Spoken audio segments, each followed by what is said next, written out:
Hello and welcome to today's edition of Noshing with Nashies. Today we're going to head to Japan and make some Sakura matcha cookies. For that we will need some powdered sugar, some all-purpose flour, some Sakura matcha. Now if you don't have that you can use regular matcha. We'll need a couple of eggs, it's just the yolks on this, so be prepared for that. Some white chocolate chips, some butter, and some salt. Alright, let's go ahead and get started.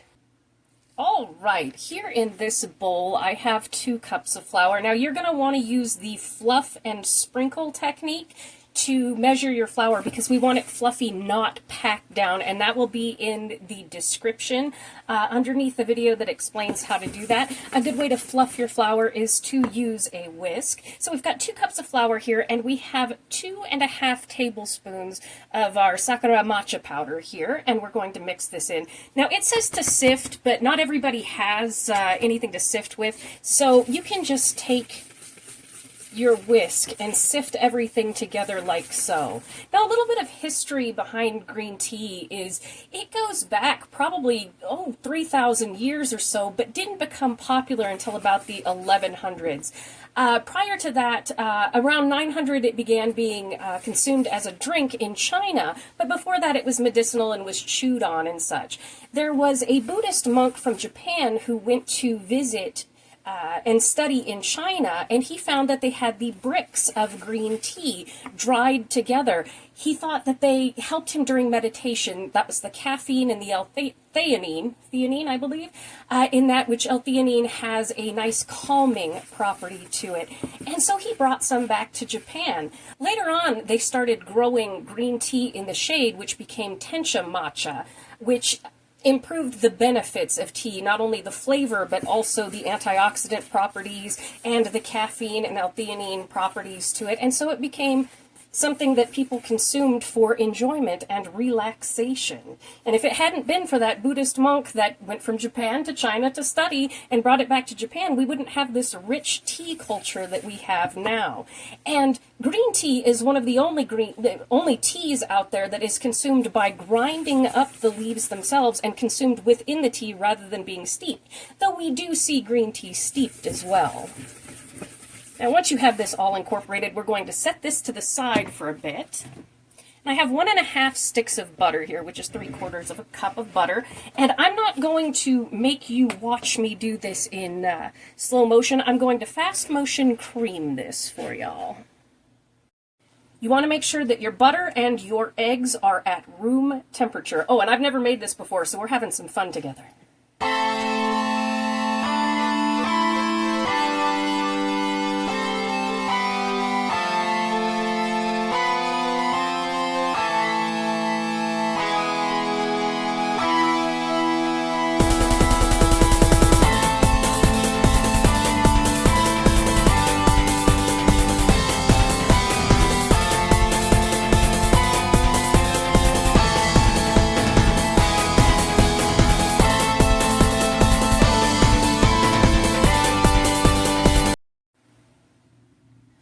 We have our butter all nice and fluffy here. We're just going to add in a pinch of salt. Now when they say a pinch of salt, you can start out with 1/8 of a teaspoon. That's usually about the measurement of a pinch. It's 1/8 to 1/4. With these you don't want them overly salty. This is a butter cookie.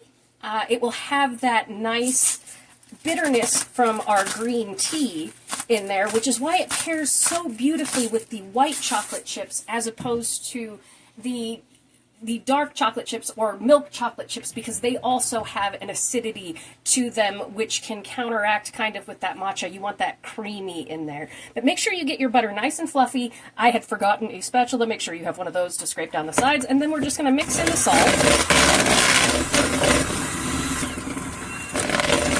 Apparently I'm high.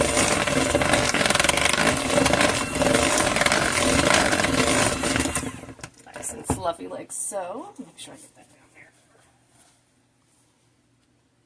These are a beautiful butter cookie.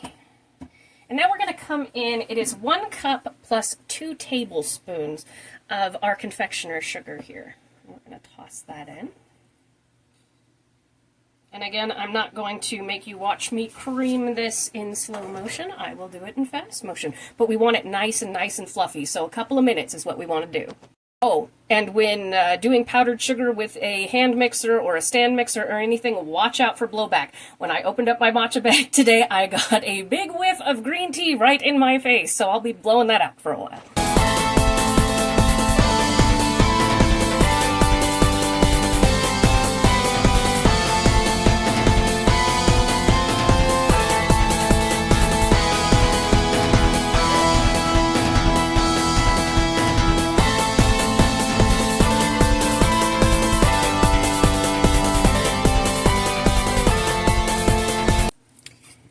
And now we are going to come in with our beautiful egg yolks, which I just used my hands to separate. I will be using the egg whites, which I have placed in the fridge later on this evening, so nothing goes into waste.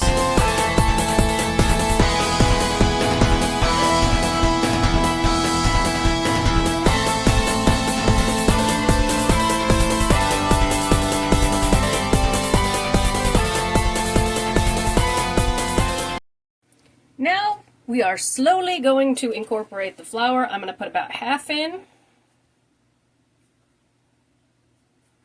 Work that in, and then half again. Make sure to scrape down the sides as you're going.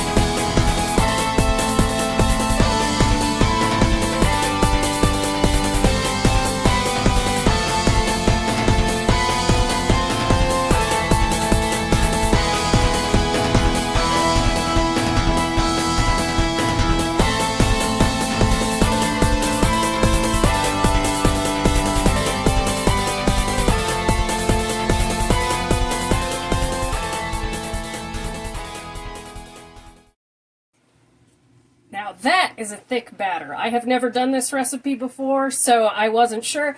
So basically troubleshooting with baking is just make sure to stay within the confines of what's in the recipe. So I just added in about 1/8 of a cup more butter and a tablespoon of milk, which is perfectly fine to kind of get that crumble to come together. It will change the cookie just the tiniest bit, but not so much that it's going to matter here. But that's how you troubleshoot in the kitchen when you see something, oh, didn't go that way.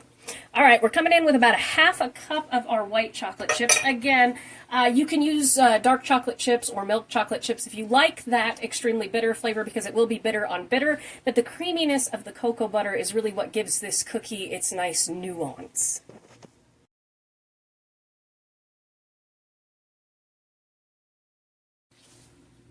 All right, I got my dough all mixed together. And remember, if you hit little hiccups in the kitchen, there's always a solution. And there's also no shame in starting over from the beginning if that's what you have to do. It's not a big deal. Cooking is fun, and it's a great learning experience. All right, so we've got our big blob of dough here. I'm going to break it into 2 parts, and you don't want to skip this step. We are going to roll this into logs about the size that we want our cookies. You can also roll it out into a flat disc if you prefer. It's about the size of our green log here, which, yeah, it looks very appetizing. And we're going to chill this for 2 hours in the refrigerator before we come in and we bake them at 350 degrees, which I will show you when we get there. But I'm going to cook dinner in the meantime. So basically just make the logs about the size that you would like the cookies to be, which I think this looks good to me. Right there, which, yes, it looks like it looks like Pickle Rick. Let's just say it looks like Pickle Rick. All right, so I'm going to stick these in a plastic bag. You can wrap them in plastic wrap if you wish. And I'm going to stick them in the fridge for 2 hours, and I will see you when we are cutting them and putting them on the sheet pan. Alrighty, here I have our matcha cookie dough all nice and chilled out. It's quite hard. I've shaped it into kind of rectangular square shapes here, and we're just going to cut it in about 1/3 inch pieces here. Oh, these are so cute. It's probably slightly larger. It's about 1/2 inch, but that's fine. And I've preheated my oven to 350 degrees, and we will be baking these for about 15 minutes. And if you want to, you can actually go ahead and freeze these logs of dough. They do just fine. And you can take them out of the freezer, let them sit for about 5 minutes, and then cut them into pieces and bake them as instructed. So it is something you can do ahead of time. And this will keep in an airtight container for about 4 days. Not that they'll last that long, because I believe these are going to be very good, even though my father, Papa Nashies, he does not care for green tea very much, whereas I like the bitterness. I like to take that matcha powder and mix it in with a little bit of water, ice up a cup, and then throw in a bubbly water, and oh, it just makes the best treat for a hot day. You can add a little bit of honey, some agave, whatever you like. All right, I'm going to come over here with my sheet pan, and this is in fact that really crappy sheet pan that everyone has in their kitchen that none of us will throw away because it makes everything come out better. Alright, we're going to take our cookies and we're going to put them about 1 inch apart. Like so.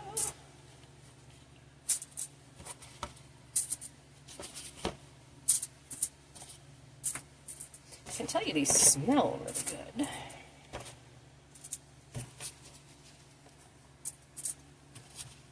All right. And we are going to bake these, like I said, in a 350-degree oven for about 15 minutes or until the edges get a little bit golden brown. I'm going to take the ones that don't fit in the oven right now, and I'm going to put them in the fridge to reserve them. And when we pull these out of the oven, we're going to let them cool for 5 minutes and then transfer them to a cooling rack. All right, I'll see you when these come out.